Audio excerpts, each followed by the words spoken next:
the more you fail, the more comfortable with pressure and stress you become. And so your tolerance for stress and pressure becomes greater. And so wouldn't be afraid of failing.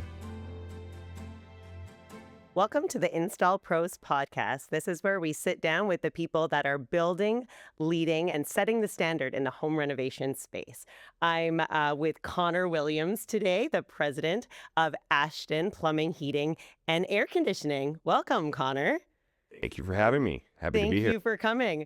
So with complete transparency, Connor has been here before, but nobody would have seen that because our audio files were actually corrupted.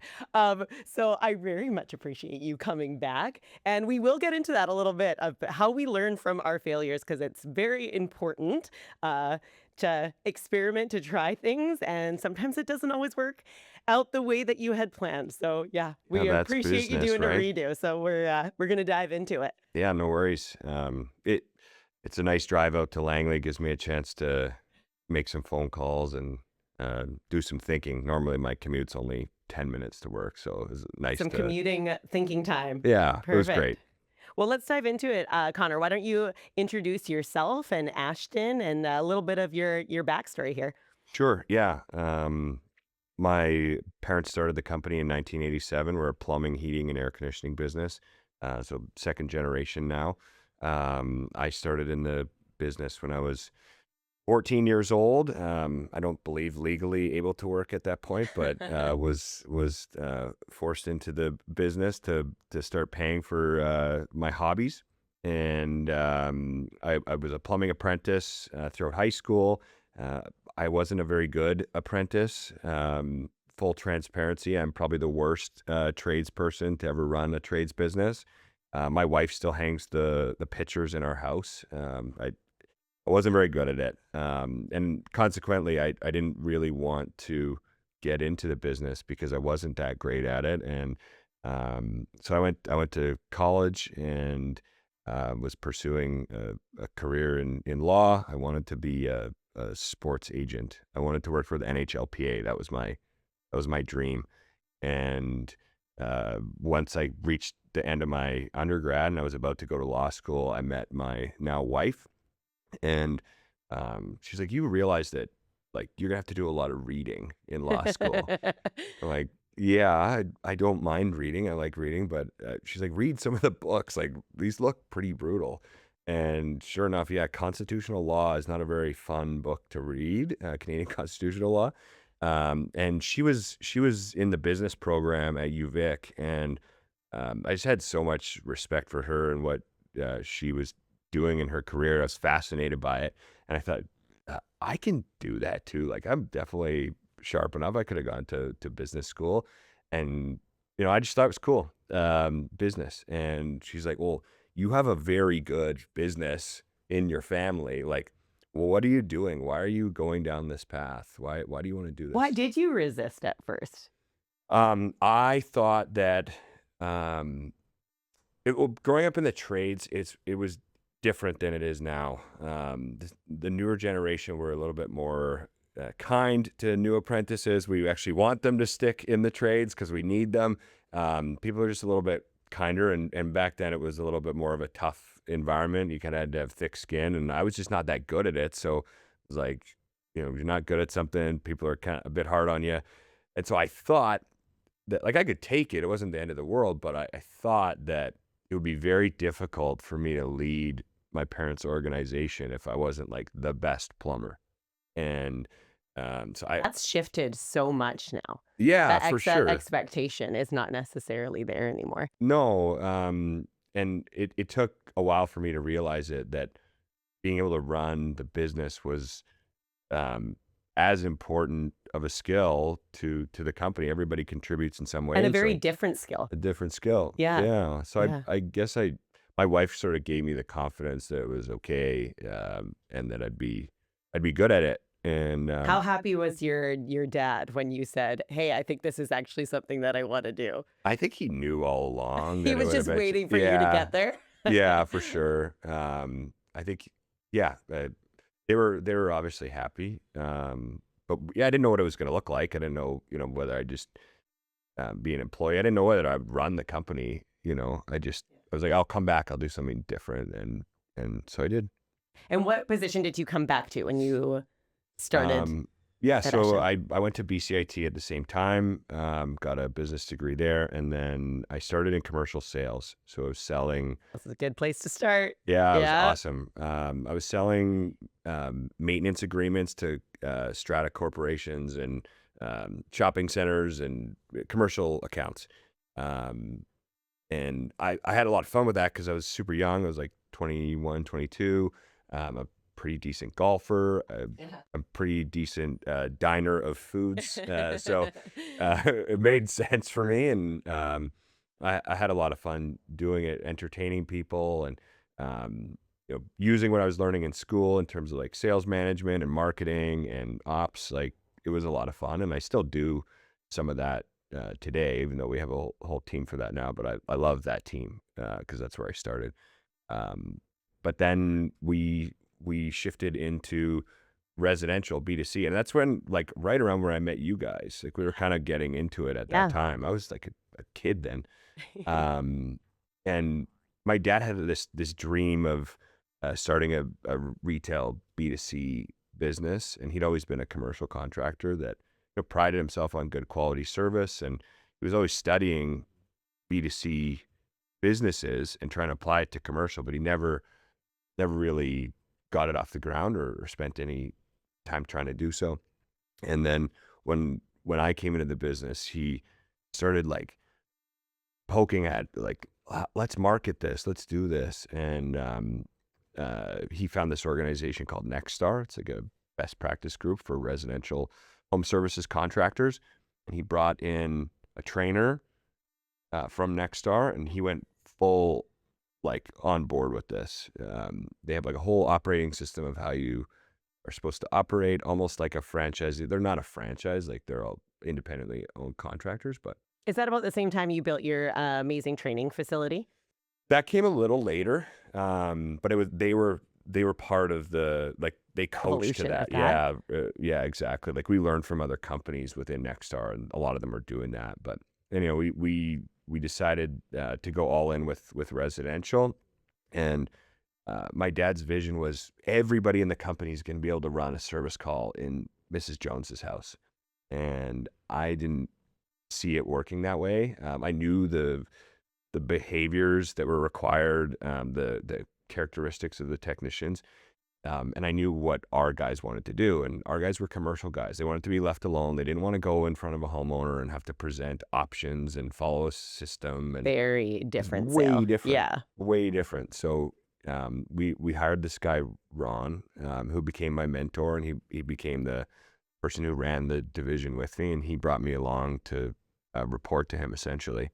And we interviewed everybody in the company, found out the people that were sort of motivated by customer interaction and reward and performance pay and all the things that go along with residential business. And we took 3 or 4 of us, and we grabbed our laptop and our bag, and we moved to a different part of the building, just the two of us and a few staff.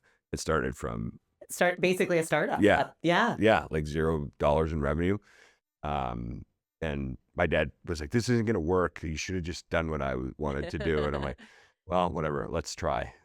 So that's what we did, and yeah, we started at zero, and I think we have like 45 employees just in that division now. Ron's long since retired. At what moment did you feel like this is working? Like that? Yeah. We got some good tailwinds back in the early days with rebates. So Yes. once we had a system where the leads came in, the comfort advisor or salesperson would go out and close it, and then we had a dedicated install team, and I could see that like adding customers and gathering momentum. That's when I knew we had something decent there. Yeah, it took off pretty fast, honestly. The first time I met your dad, probably timing around this 12, 15 years ago, I would say, and it was at a Home Stars event. Yeah. And he owns a room, He does. Brian. Yeah. Yeah, Yeah. yeah. Big personality. He is. He's not like arrogantly No, uh, loud or anything. He no. just he's genuinely interested in people, Yeah. and he And excited about the business and the yeah, service that's being provided, and you can see how much he cares. he's super passionate. So passionate. He just got back from vacation, and he's like pretty much for all intents and purposes retired, but um, he's been home for 3 or 4 days, and all of a sudden we're talking more and more and more every day. He's got something on his mind, right? Like he can't stop. He's addicted to this business. As you've been scaling the business and scaling Ashton over the years, you've seen a tremendous amount of growth. What has been your biggest challenge through this all? Yeah, I think it's a cliche, but growth is extremely messy at times. And I think I wasn't prepared for some of the consequences of not planning growth properly. We went from a company of 30 employees in 2015 to 120 employees by mid 2020. It was just massive growth in all areas of the business, and I didn't really know how to adequately staff for overhead positions. I wasn't, um, particularly well versed in cash flow management. I was just sort of responding to the tailwinds of the market that we were experiencing, and just kept growing. And it just seemed easy to me at the time. You just add more technicians, like that's it. But that's not necessarily the best strategy, and we realized that our foundation wasn't solid. And What unfortunately, broke first well, I think or the market, cracked? Maybe not yeah, completely broke. yeah, I think the market sort of shifted a little bit in all areas. Like it was from 2020 to 2022, it was super easy to get work, right? Like I'm sure you guys experienced this too. The leads were just falling from So the sky. post The COVID, post-COVID boom, yeah, right? everybody was at home and their vacation funds was used on home renovations during that Exactly. time. So we all saw a very, very big boom. Yeah, so we did well at capitalizing on it, um, but it completely shifted our business. We went from being a predominantly service and repair, that led to installation business. It was a sensible ratio. We would have like 60% of our business be installations, 40% service. It shifted to like 90% installation, 10% service. Did supply chain Sup impact Supply your chain was business? was difficult, sure. Like, from a cash flow perspective, I was having to buy massive amounts of equipment just to store it so that I would have it, Yeah. which was interesting. So you're basically putting up money before you even earn it. So that strained the business a little bit. Um, it was challenging in the sense that you had to bring on staff really quickly, and they weren't trained properly. So then you started making mistakes, and so you'd have to put people in overhead positions to monitor and train these people and try and get them up to speed quickly. Like, you didn't want to miss the boat. And I don't regret it. I don't regret catching as much opportunity as we did. But that wasn't real growth. It wasn't a real world we were living in. It wasn't a strong foundation for building the business. And so when the tailwind started, when the market started shifting, our team was like, "Oh, this is never going to end," right? It's like the real estate in Vancouver, right? Like everybody thinks it's just going to keep going up and up forever. And luckily, we had a couple people on our team, and myself included. I knew that this was going to end, right? I Yeah, started there was seeing a the cooling. signs. Yeah, I started seeing, okay, interest rates are ticking up. The government's starting to claw back some of the rebates a little bit. And I said, I don't want to be a business that relies on government assistance for us to be viable. Like, we're not going to be that company. So we just had to lean back into being a service first company, and it was difficult. I had to lay some people off, some overhead positions that were no longer necessary to support the volume of project work that we Your were new doing. reality. Yeah. Yeah, it was painful, and that story played out not just in our residential division. It played out across our whole company, construction, commercial, like everywhere. We had grown massively, and now all of a sudden, there's a bit of a headwind instead of a tailwind, and the cash starts to get strained a little bit, and the profitability starts to get strained a little Mm-hmm. bit. And you realize, wow, based on the demand that's currently out there, we're actually this size of company.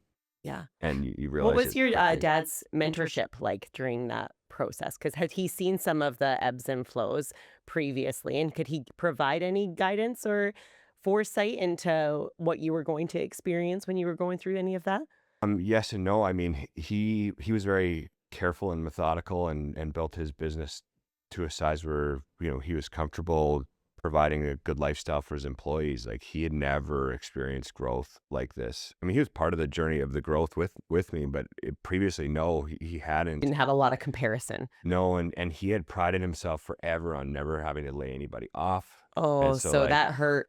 yeah, and he still, yeah, like, and I take responsibility for, allowing it to get to that point, but I had to capture the demand, and things change, circumstances change in business.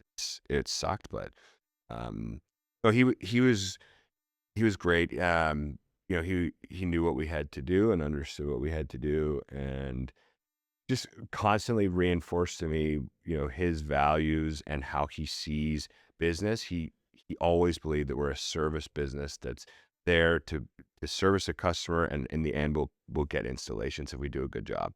And so he believed in diversifying our business to be recession proof, and it is recession proof. It's just it's not it's not immune to changes in the Yeah. economy, and so yeah, that was a difficult time. So when I first introduced you, we talked about our failure here, and that we were having this conversation for the second time because our audio files were corrupted. Um, and the things that we learn from our failures or mistakes, they're so incredibly powerful. Is there anything that sticks out for you in your career and the journey at Ashton where you're like, I learned so much from that. And at the time, it was so hard. But on the other side of it, you can see the lessons that were learned. And would you have done things differently, or what does that look like? Yeah, I mean, it's kind of related to the same situation. I think if if I have to go through a period of growth similar to that again, um, I'd be a lot more uh, be a lot more critical of the decision making of our leadership team in terms of when to add expenses, whether that be people or um, capital equipment Yeah. costs. I would be a lot more methodical in my cash flow analysis of what was actually possible, um, because we were in such a good cash position going into all this that we could just spend, and we could add people. And I think we didn't have the best systems in place for onboarding and recruiting as well, which we have much better. So basically, all the failures that we went through, all the lessons that we learned, we put in place now incredible operational procedures. Like, we're operationally so much tighter than we were back then, and we're doing more revenue with less leads. So I'm really confident that we've made a lot of really good changes. So when the next period of, you know, tailwind and increased demand comes, we'll be systematically a lot better off than Yeah, we and that were. framework and structure is so important for a growing business. Often you can pivot a lot faster when you're smaller, but then when you get to a certain size, then you need to systematize and like get all of those things into place. So It's yeah, like turning around a ship in the Panama yeah, Canal. exactly. Some valuable leadership lessons there. For sure. Let's talk a little bit about where Ashton is today and your current challenges. We talked a little bit off air about the marketing landscape, and how much that has changed with AI coming on board, and how lead gen looks today, as well as the service side. We've always said here at Centra that we're in the marketing business, because without the lead, you don't have the ability to do the install and sell the product and then blow your customers away and keep that flywheel going with the referrals. So, what are you seeing right now on the marketing side, and how are you pivoting, and what's your team looking at? Yeah, I mean, from the peak of COVID to like post-COVID boom to now, our HVAC installation leads are down like 60%. So like we're operating with way less.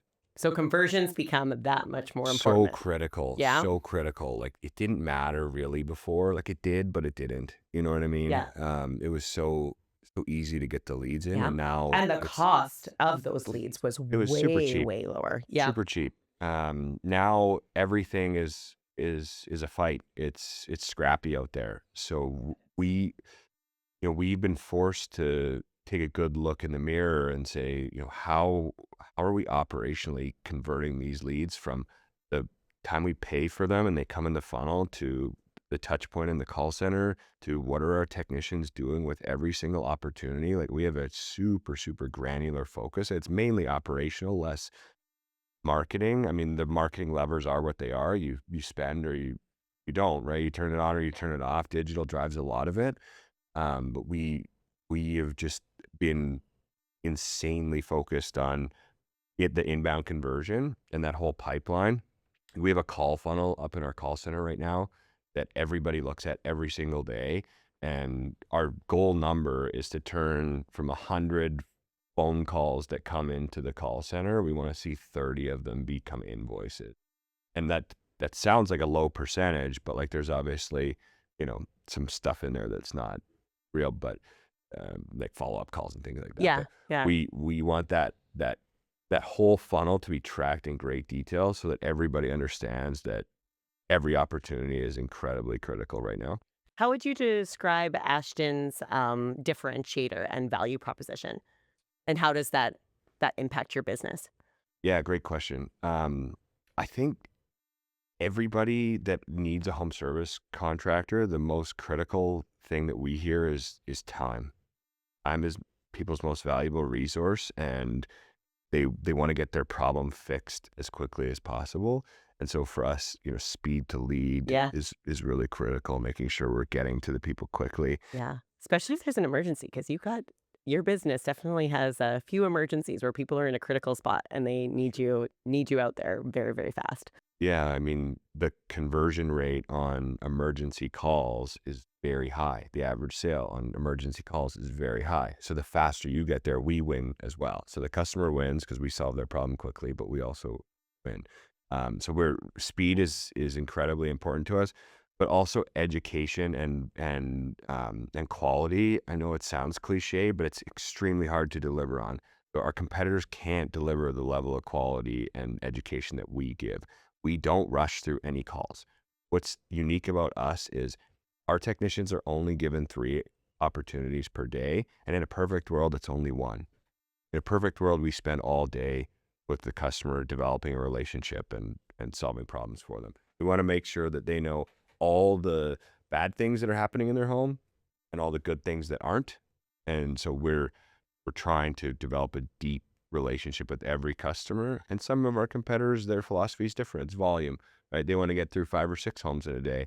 Well, I don't know if you've tried driving in Vancouver. Oh man.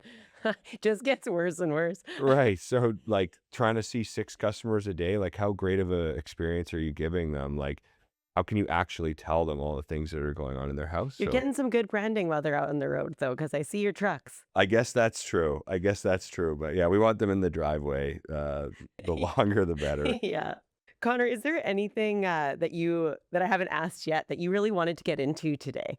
Yeah, I mean, Let's talk about it. I'm always, and we talked about this a bit offline and before, but I'm always curious to learn about Centra and your employee ownership model. I think it's so unique and so cool, and I just love to hear more about how that's run because as somebody that is like the final decision maker and the person that signs the check at our company, and you know, it's just different. It's just different to think that an employee-led company Yeah. runs with like super high performance, and it's just hard for my brain to wrap. Yeah. I actually had the opportunity to interview our founder, John Tilstra, on our last episode, and he gave us such a gift. So when he started the business, 1984, there was a smaller group of people who we would fondly refer to as our founding fathers. And some are actually in the process of retiring now, and some still have a little bit of time with us.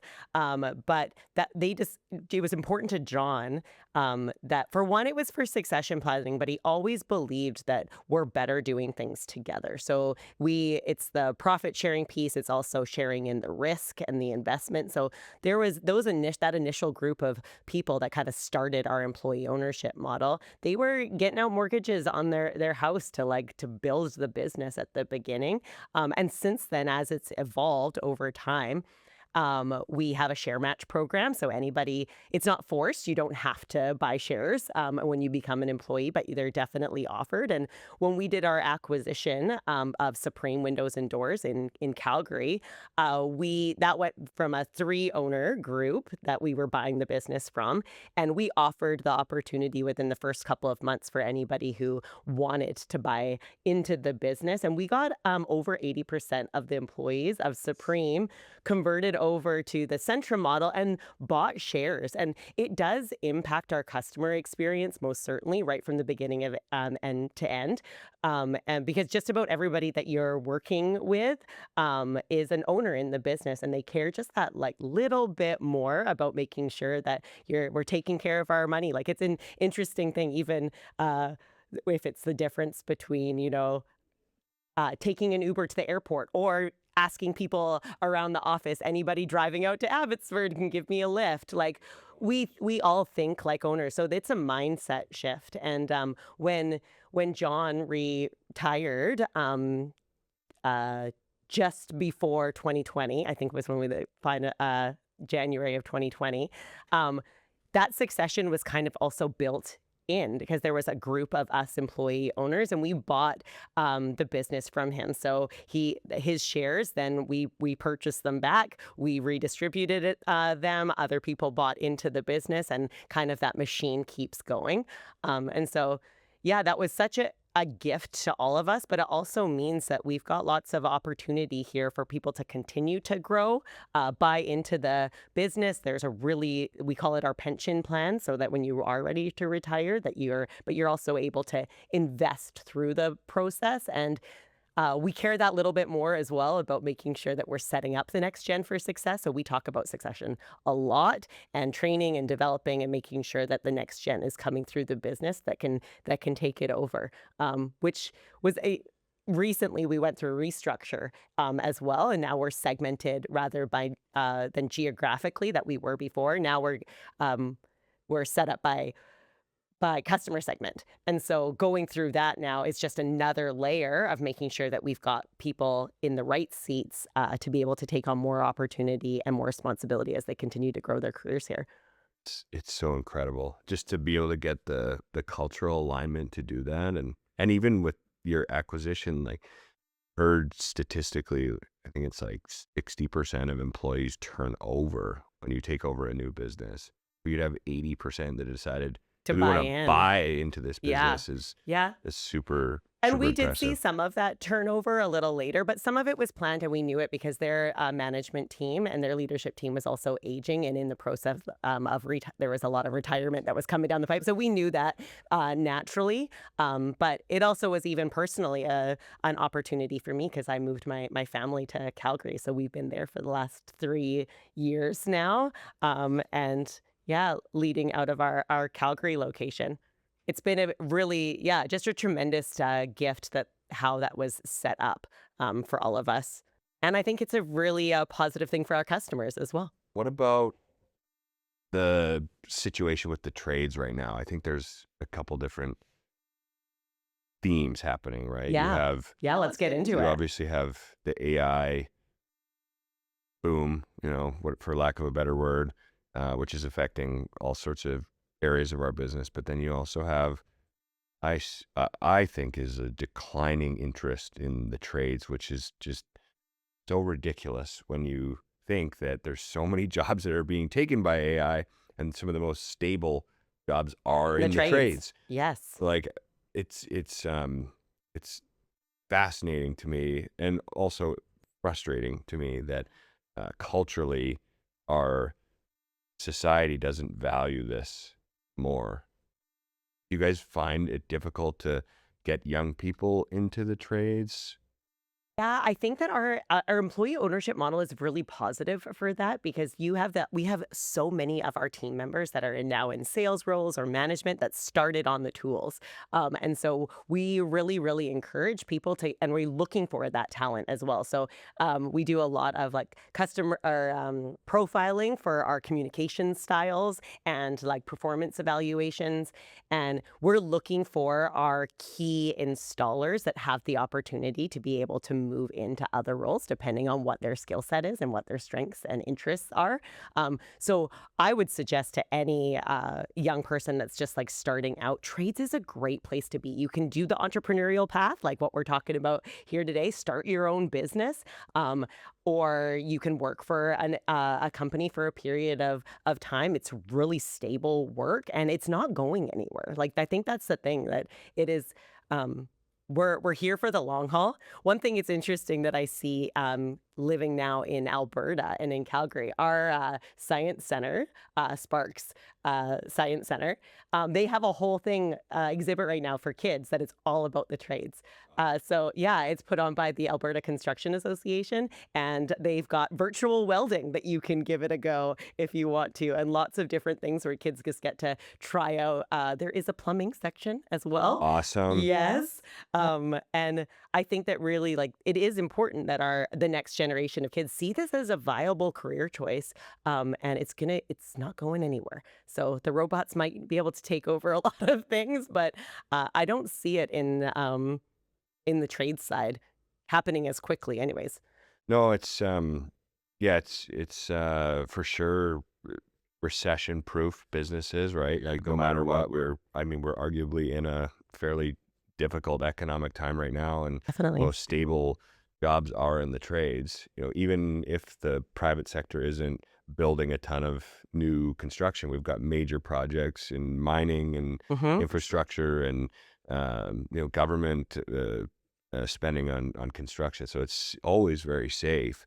It's just kind of frustrating to see that the first choice of education for a lot of parents is they're sort of guiding their children to the university. Not that there's anything wrong with that, but the trades are a really good way to, like you say, start your career, get a stable footing. And we've tried at Ashton to build our own apprenticeship program, and we do a fairly good job of it. We bring on probably, I don't know, 6 to 10 new people into the trades every year, and work them through the apprenticeship model. There's just not enough education available at the institutions. Like you send them to BCIT or to some of the other smaller private colleges, and there's like 2-year wait lists just to get Wow. into these programs. And it's like, man, if we're trying to encourage these kids to get into the trades and you can't put them into a program, like, well, they're just going to go back to traditional education. And then, our country's going to need to build things. And so we're going to have to go outside. And I'm all for strategically bringing people in to do those jobs. But if there's kids here that want to do them, like, we should have the capacity to do it. And yeah, we need to do better as a country, I think, at developing these young people. I'm very passionate about it. Yeah, agree. What kind of things at Ashton do you offer to encourage that? Are you offering any kind of educational pieces? Or I imagine you have a lot of apprentices that come through. Yeah, absolutely. We train them faster, we feel, than the traditional route. So we supplement their education. Yeah, they go the traditional route and they challenge different levels to make sure they get their red seal and they're prepared for the exams. But we have a lab that we built at our shop where all the technicians can learn from one another, from an instructor. They can test their skills. We put on different programs. So like new HVAC apprentices, maintenance technicians, we develop them from the ground up and have a curriculum for them. Boiler technicians, plumbers. We can move them through, we think, faster than the traditional education route. So we invest in that. And it's a win-win for both of us, right? Because they're more competent quicker, which means they get paid more, but they're also able to deliver more for us.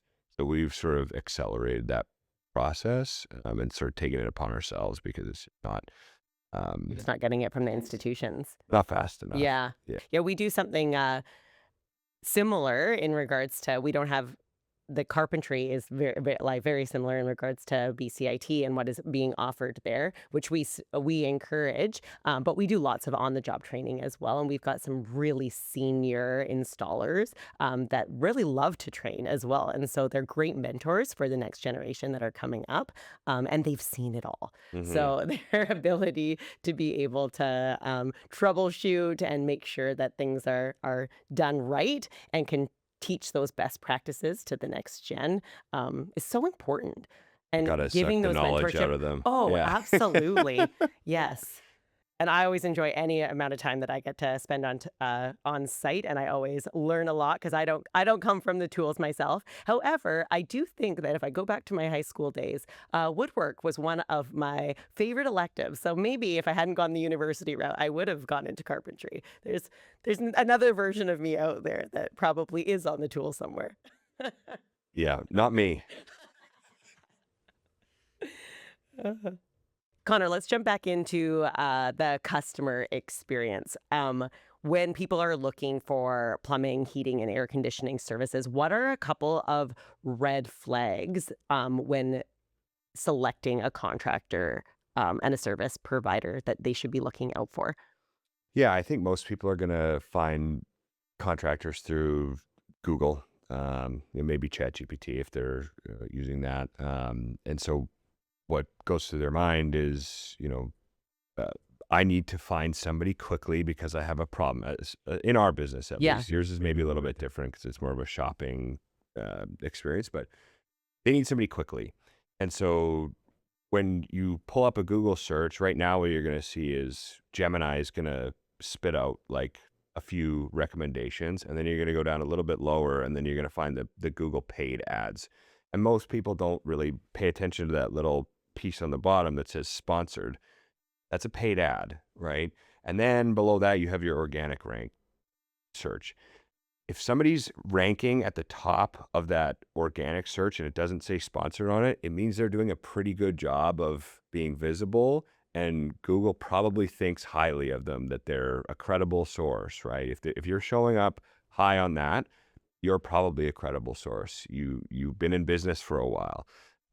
So just be conscious that what you see at the top of a search is a paid search, right? And so it's very easy. Anybody who has a red seal, who goes and buys a truck, can just open a Google account and dump a few $1,000s into it and make the phone ring.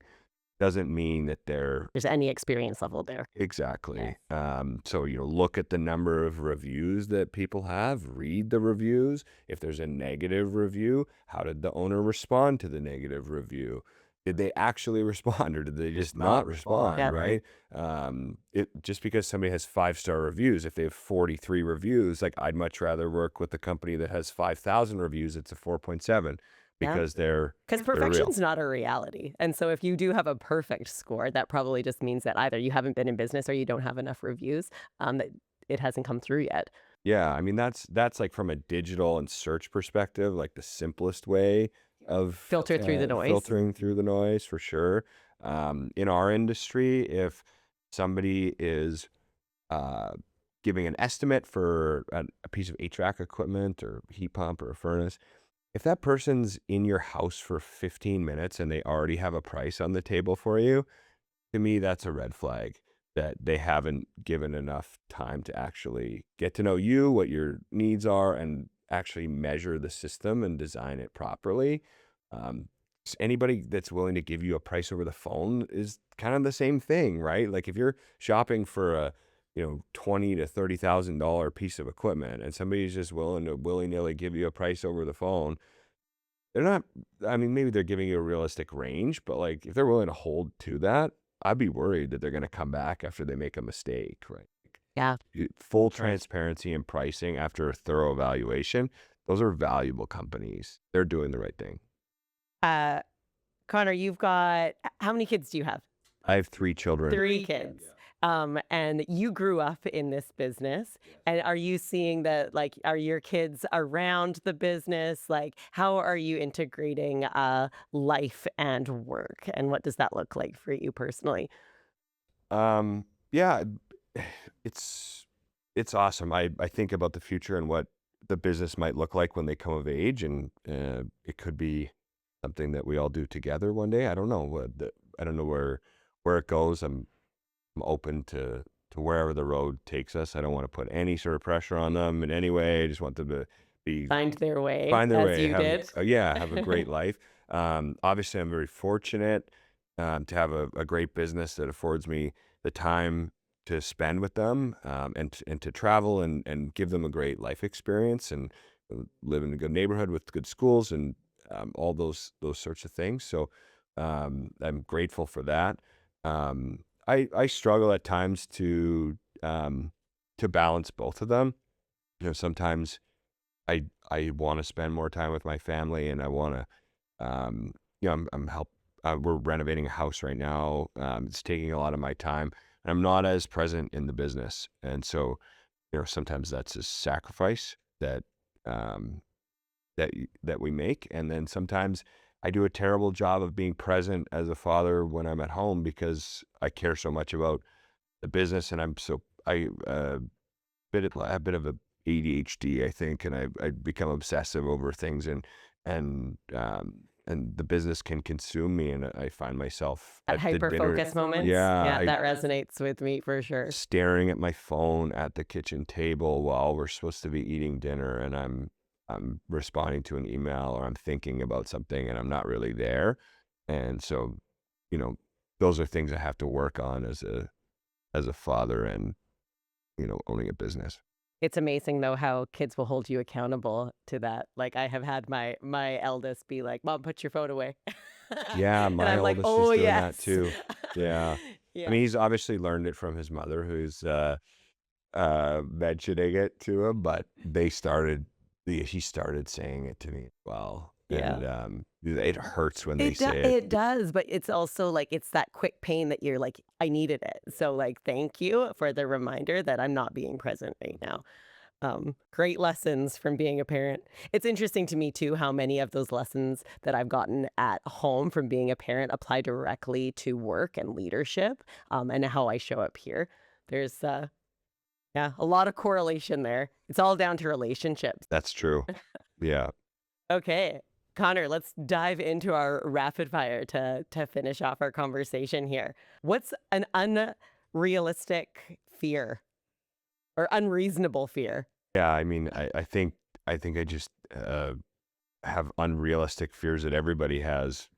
Heights, snakes, spiders. I often have dreams of snakes, and I've heard, like, reading into this, that What's it's the like connection? something bad is going to happen. And so anytime I dream about a snake, I'm worried that Like, what's coming? something bad at work is going to happen. Like somebody, like a critical employee is Has going there to ever leave. been a direct correlation in your life that you've had a dream about a snake and then Yeah, yeah, for sure. Yeah. Wild. Some of the, like, really, I've had some difficult um, employee relationships. Um, and there was this one where I was, like, constantly having dreams about snakes, and then the guy ended up quitting. Um, and I didn't want him to quit. And it was like I was worried about it all the time during the day, and it was like making its way into my brain. I'm convinced that there's something some correlated. connection there? Yeah. I have a very active dream life as well, and I think it's just fascinating on like digging into it and being like, what is the correlation here? What am I supposed to learn from this? Like, what's Yeah. the lesson? Yeah. Oh, Nobody knows for sure. The brain is it's still very unexplored. right? Magical place. If you weren't in the trades, what would you be doing? Um, I I really wanted to be a sports agent, for sure. That was my Do you think you would have stuck to that path? yeah, for sure. I think that's so cool. Have And you I been practicing over the Olympics? Have you been like doing it from your sofa? well, I'm always like armchair GM. Nice. And that's like a natural evolution that's actually happening in the NHL right now, is that players' agents are becoming general managers. It's kind of interesting, but that's a popular path now because they know the players so well and they know their relationships.